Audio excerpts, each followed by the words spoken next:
नमस्कार दोस्तों, स्वागत है आपका आपके अपने YouTube channel RKM study centre पे।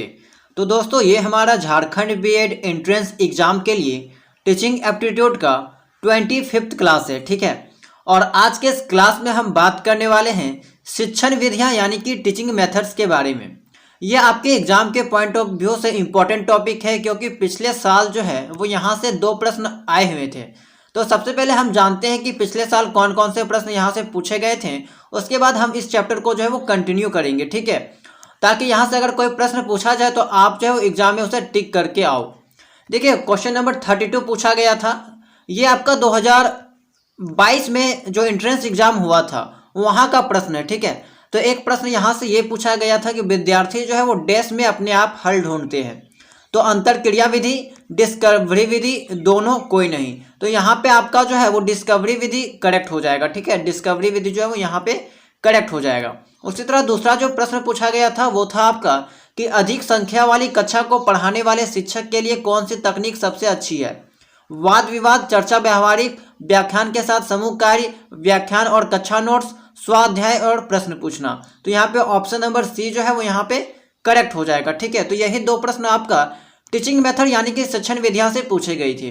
अब हम लोग यहाँ पे जो है वो 12 शिक्षण विधियां के बारे में बात करने वाले हैं। और अगर आपके एग्जाम में प्रश्न पूछा जाएगा तो इसी के अंतर्गत जो है वो पूछा जाएगा, क्योंकि ये आपके सिलेबस में है, ठीक है।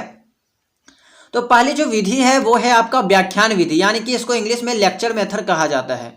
व्याख्यान विधि में क्या होता है कि व्याख्यान शिक्षण विधि के अंतर्गत एक शिक्षक जो है वो मौखिक अभिव्यक्ति मतलब होता है क्या करना, रिप्रेजेंट करना, या फिर जो है वो किसी चीज को यहाँ पे बताना, ठीक है, अभिव्यक्त करना, प्रेजेंट करना। तो यहाँ पे क्या हो जाएगा कि एक शिक्षक जो मौखिक रूप से अभिव्यक्त के माध्यम से स्वयं अधिकाधिक रूप में सक्रिय रहकर विद्यार्थियों को ज्ञान संबंधी सूचनाओं को संप्रेषित करता है। व्याख्यान विधि एक मार्गीय संप्रेषण है। तो यहाँ पे देखिए कौन कौन सी चीजें आपको ध्यान में रखनी है। पहली चीज हो गया आपका कि इसमें क्या होता है कि शिक्षक जो है वो मौखिक रूप से, किस रूप में जो है वो छात्रों को ज्ञान देता है, तो मौखिक रूप से। दूसरा क्या है कि इसमें कौन अत्यधिक सक्रिय रहता है, स्टूडेंट या फिर टीचर। तो टीचर, यानी कि इसका मतलब हो गया कि अगर टीचर ज़्यादा सक्रिय रहेगा तो ये हो गया आपका शिक्षक केंद्रित, ठीक है, शिक्षक केंद्रित। तो दूसरा बात ये हो गया। तीसरा बात आपका है कि ये जो है वो आपका वन वे कम्युनिकेशन है, ठीक है, एक मार्गीय संप्रेषण है। तो 3 चीज़ आपको यहाँ पे ध्यान में रखना है। दूसरा जो मेथड है वो है आपका प्रदर्शन विधि, यानी कि डिमॉन्स्ट्रेशन मेथड, ठीक है, डिमॉन्स्ट्रेशन मेथड। इस विधि में भी शिक्षक स्वयं अधिक क्रियाशील रहता है, यानी कि ये भी आपका जो है वो शिक्षक केंद्रित विधि है। इस विधि में शिक्षक शिक्षण को प्रभावशाली व रुचिकर बनाने हेतु व्याख्यान के साथ दृश्य श्रव्य सामग्रियों की सहायता लेकर पाठ्य सामग्री को रुचिकर एवं अवधानपूर्ण बनाने का प्रयास करता है। तो दोस्तों, इससे पहले वाले क्लास में हम लोगों ने टीचिंग लर्निंग मटेरियल के बारे में पढ़ा था, यानी कि टीएलएम के बारे में, ठीक है। उसमें हमने आपको बताया था कि श्रव्य सामग्री किसे कहते हैं, दृश्य श्रव्य सामग्री किसे कहते हैं तथा दृश्य सामग्री किसे कहते हैं। टीएलएम के 3 टाइप होते हैं, तीनों के बारे में हमने बात किया था। तो यहाँ पे उसी का चर्चा की गई है कि इसमें जो है शिक्षक दृश्य श्रव्य सामग्रियों की सहायता लेकर जो है वो पाठ्य को पढ़ाते हैं, ठीक है। और ये जो प्रदर्शन विधि है वो क्या होता है, शिक्षक केंद्रित विधि है, राइट। तो ये चीज आपको यहाँ पे ध्यान में रखना है। व्याख्या विधि क्या है, एक्सप्लेनेशन मेथड। अक्सर जो स्टूडेंट है वो आपका व्याख्या विधि और व्याख्यान विधि में कंफ्यूज हो जाते हैं, तो ये दोनों अलग अलग चीजें होती हैं, ये चीज आप ध्यान में रखिएगा। तीसरा आपका है व्याख्या विधि, एक्सप्लेनेशन मेथड। व्याख्या विधि के अंतर्गत पाठ्य विषय वस्तु को दृष्टांतों, उदाहरणों आदि का प्रयोग करते हुए सरल बनाकर छात्रों के सम्मुख प्रस्तुत किया जाता है, ठीक है। इस विधि के अंतर्गत प्रायः ही क्यों तथा कैसे है को ध्यान में रखकर विषय वस्तु को विद्यार्थियों के सम्मुख रखा जाता है। यह शिक्षण विधि भी शिक्षक केंद्रित है। प्रायः इस विधि का प्रयोग भाषा शिक्षण के संदर्भ में अधिक किया जाता है, ठीक है। तो अगर आपसे पूछा जाए कि भाषा शिक्षण यानी कि लैंग्वेज टीचिंग के संदर्भ में सबसे ज़्यादा प्रयोग की जाने वाली विधि तो आपका हो जाएगा व्याख्या विधि, ठीक है, यानी कि एक्सप्लेनेशन मेथड।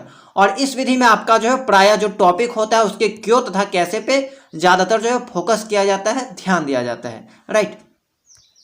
नेक्स्ट है आपका प्रश्नोत्तर एवं वाद विवाद विधि, question answer and discussion method. अब इसमें क्या होता है कि प्रश्नोत्तर एवं वाद विवाद शिक्षण विधि समूह क्रिया है, यानी कि ये जो है आपका समूह क्रिया है। एक स्टूडेंट या फिर 2 स्टूडेंट जो है वो यहाँ पे इस मेथड का उपयोग नहीं कर सकते। देखिए, इसमें शिक्षक एवं छात्र सहयोग पूर्वक किसी समस्या पर विचार करते हैं।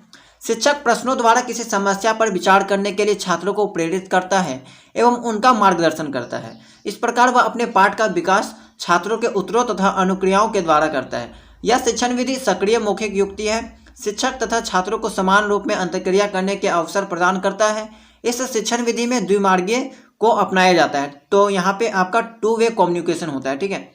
अक्सर आपने क्लास में देखा होगा कि टीचर जो है वो स्टूडेंट से कोई सवाल करते हैं, अब उसके बाद जो है वो स्टूडेंट के द्वारा उस सवाल का जवाब दिया जाता है। तो ये सब जो प्रक्रिया है ये आपका क्वेश्चन एंड आंसर मेथड में आता है या फिर डिस्कशन मेथड के अंतर्गत, ठीक है। और ये आपका क्या है कि ये आपका हम कह सकते हैं ना तो शिक्षक केंद्रित है और ना जो है वो विद्यार्थी केंद्रित है। दोनों को यहाँ पे जो है वो ध्यान में रखा जाता है, ठीक है। दोनों के अंतःक्रिया के फलस्वरूप जो है वो ये विधि किया जाता है। इसके अलावा यहाँ पे और एक चीज ये जो है वो 2 वे कम्युनिकेशन है। नेक्स्ट है आपका अन्वेषण विधि या फिर खोज विधि, डिस्कवरी मेथड्स। अन्वेषण अथवा खोज विधि, देखिए यहाँ से ही सवाल आपका पूछा गया था। अन्वेषण अथवा खोज विधि के अंतर्गत किसी विशिष्ट वस्तु, तथ्य अथवा प्रक्रिया का पता लगाया जाता है अथवा उद्घाटित किया जाता है। इस विधि के प्रवर्तक जो है वो J.S. ब्रूनर रहे हैं। तो ये आप खास करके याद रखिएगा, डिस्कवरी मेथड के जो प्रवर्तक है, जो संस्थापक है वो आपका J.S. ब्रूनर है। इस विधि में नवीन तथ्यों की व्याख्या एवं वर्णन व्यक्तिनिष्ठ होता है। इस विधि में जो है वो छात्र स्वयं तथ्यों एवं सिद्धांतों के खोज विभिन्न स्रोतों की सहायता लेकर करते हैं। फलस्वरूप छात्रों में क्रियाशीलता, सूझ, स्वतंत्र चिंतन आदि का विकास होता है तथा स्वयं अभिव्यक्ति के अवसर प्राप्त होते हैं। इस शिक्षण विधि की सहायता से विद्यार्थियों में सृजनात्मक चिंतन तथा विश्लेषण एवं संश्लेषण करने की योग्यता का विकास होता है। इस विधि का प्रमुख लाभ यह है कि विद्यार्थियों के संज्ञानात्मक, भावात्मक तथा क्रियात्मक पक्ष का विकास तो होता ही है, साथ ही वह संचित ज्ञान का भी उपयोग करता है, ठीक है। तो ये आपका हो गया डिस्कवरी मेथड। डिस्कवरी मेथड में क्या होता है कि बच्चे जो है वो किसी भी समस्या का, किसी भी तथ्य को जो है वो स्वयं विभिन्न स्रोतों का उपयोग करके जो है वो यहाँ पे खोज करते हैं, ठीक है। और इसके जो यहाँ पे संस्थापक है, प्रवर्तक है वो J.S. ब्रूनर है। तो खास करके ये दोनों चीज आप यहाँ पे ध्यान में रखिएगा। नेक्स्ट है अनुसंधान विधि या फिर कह सकते हो समस्या समाधान विधि, ह्यूरिस्टिक और प्रॉब्लम सॉल्विंग मेथड, ठीक है। इस शिक्षण विधि का प्रमुख उद्देश्य होता है विद्यार्थियों को स्वयं जानने तथा आई हुई समस्याओं का समाधान स्वयं ढूंढने के लिए प्रेरित करना है।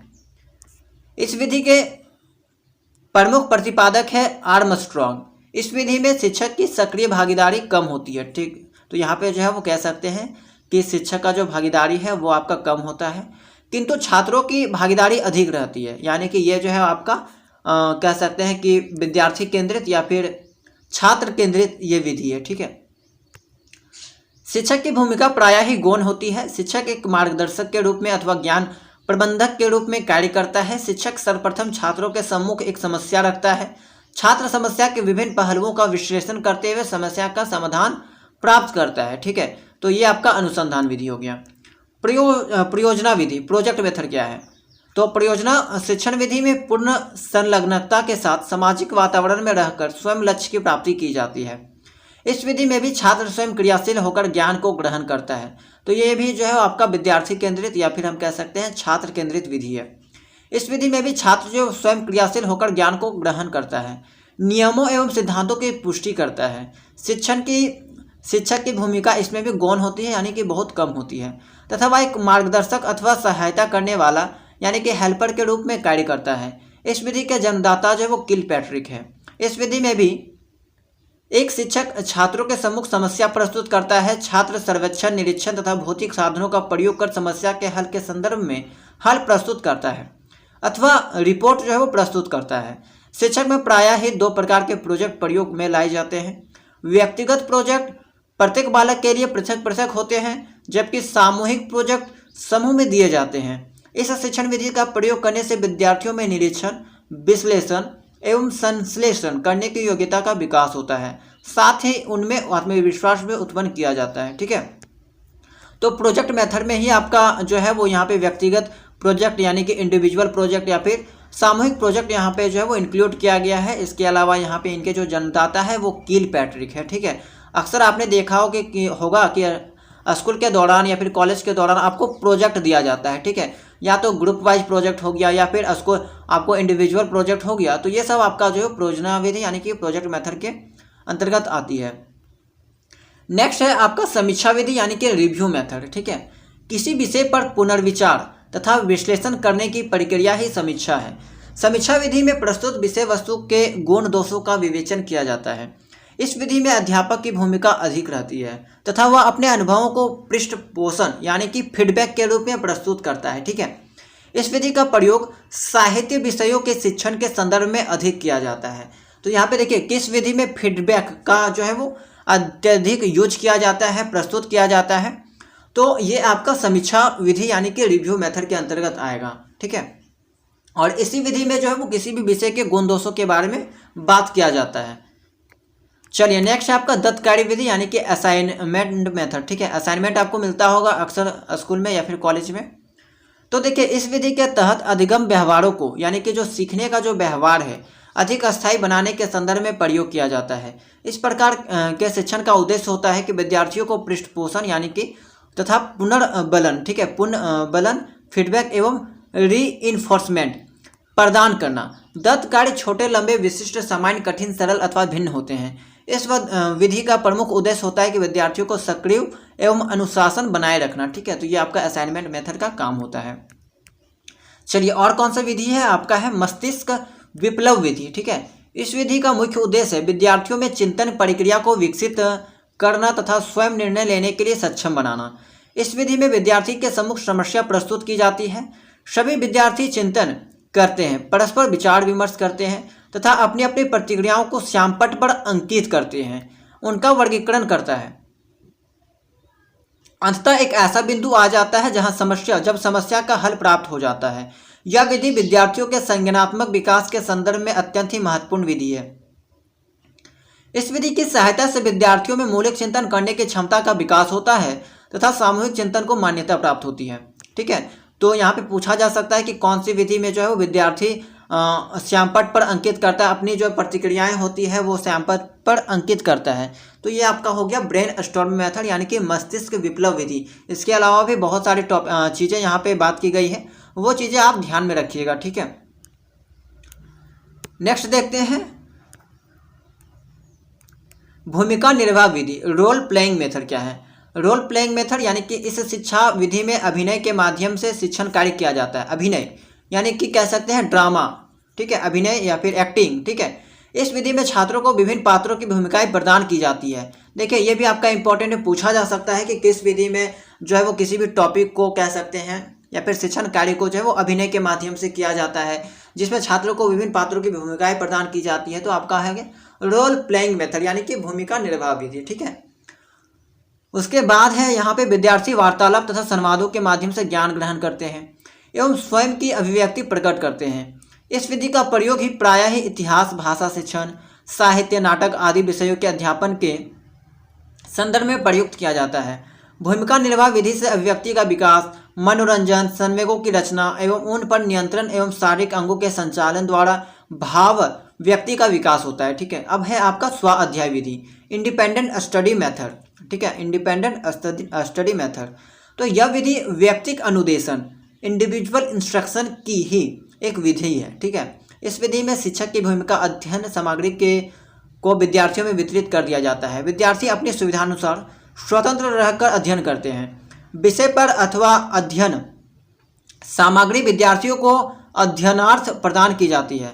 इस विधि का मुख्य उद्देश्य होता है विद्यार्थी निराश्रित रहकर अपनी सुविधानुसार अध्ययन करें एवं स्वयं का विकास करें।